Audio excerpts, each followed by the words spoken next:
Donc voilà un peu l'idée qui commençait à émerger à cette époque grâce à ce type d'études, c'est qu'effectivement l'acétylation pouvait avoir un rôle, on va dire, d'ouverture de la chromatine, pouvait aussi être lu par ce qu'on appelle un reader, un lecteur, via un bromodomène par exemple, et que cette modification pouvait justement être enlevée par des hashtags et que tout ça pouvait être corrélé avec une activité transcriptionnelle des gènes associés.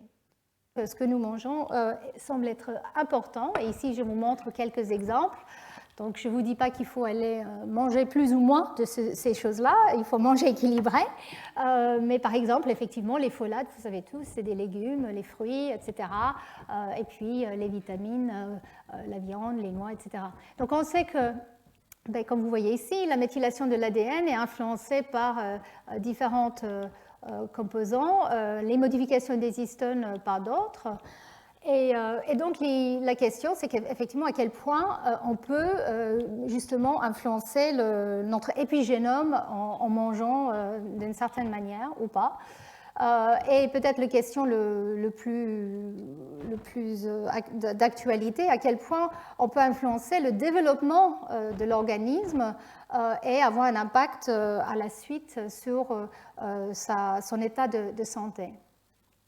Alors, je voulais juste vous montrer un exemple très récent, qui vient d'une revue très récente, du type de changement. Donc, dans des situations de restriction calorique importante ou d'exercice important, là, on produit dans les mitochondries, on passe à une production de ce qu'on appelle les ketone bodies, qui sont justement, c'est la bêta-hydroxybutyrate qui est produit dans le foie, dans les hépatocytes, et qui est produit que quand les niveaux de glucose baissent, par exemple, pendant les périodes de gêne, de carême, enfin, voilà, quand on ne mange pas, c'est ça.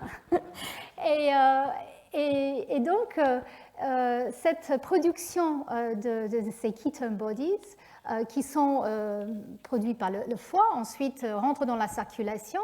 Il y a certains types de tissus, par exemple notre cerveau et les neurones, qui sont très très avides de ces entités parce que c'est comme ça qu'ils peuvent avoir une source de charbon pour produire l'ATP. Comme vous le savez, je pense que je l'avais dit, nos neurones, par exemple, ont une activité métabolique énorme, donc besoin de beaucoup d'énergie.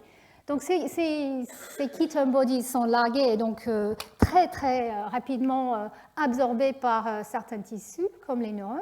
C'est important parce qu'effectivement, il a été montré que la restriction calorique, l'exercice qui rend un niveau élevé de ce type de ketone body, donc une augmentation par 1000 dans ces conditions, et donc les régimes qu'on appelle kétogéniques, enfin je pense que ça veut dire qu'on ne mange pas, si j'ai bien compris, mais bon.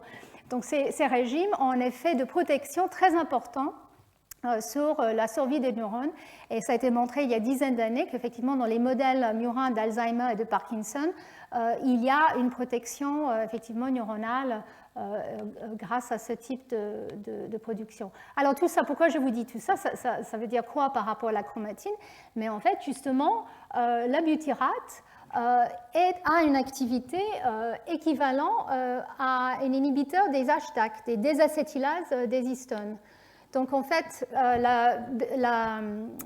les ketone bodies peuvent inhiber les hashtags ou augmenter aussi les niveaux de acétyl-CoA qui sont importants justement pour l'acétylation des histones et d'autres protéines par exemple.